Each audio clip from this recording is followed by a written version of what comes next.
Que pouvons-nous apprendre de la vie de Barnabas? Dans le livre des Actes, nous rencontrons un Lévite originaire de Chypre appelé Joseph, Acte 4, 36, que les apôtres surnommaient Barnabas.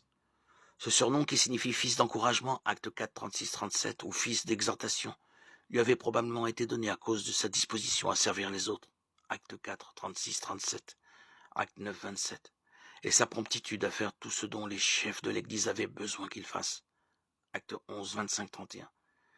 Il nous est désigné comme un homme de bien, plein d'esprit saint et de foi.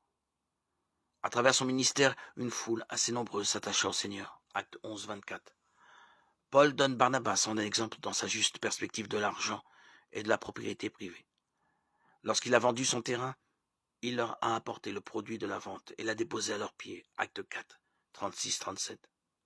Comme l'Église balbutiante commençait à croître en dépit de la persécution ordonnée par Hérode, Barnabas a reçu un appel du Saint-Esprit à accompagner Paul en voyage missionnaire. Acte 13, 1, 3.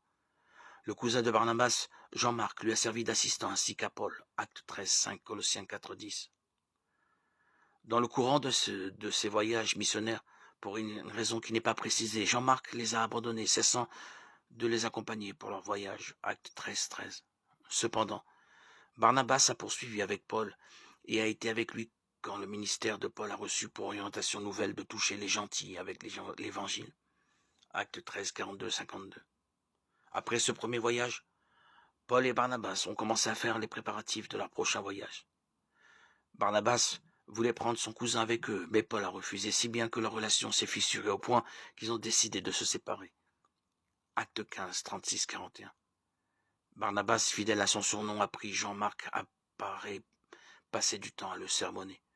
D'une manière évidente, cet acte de ministère a été si efficace que des années plus tard, Paul a spécifiquement demandé à Jean-Marc de venir le rejoindre, du fait que Marc était devenu suffisamment mûr pour être utile à Paul dans le cadre de son ministère. De Timothée 4, 11.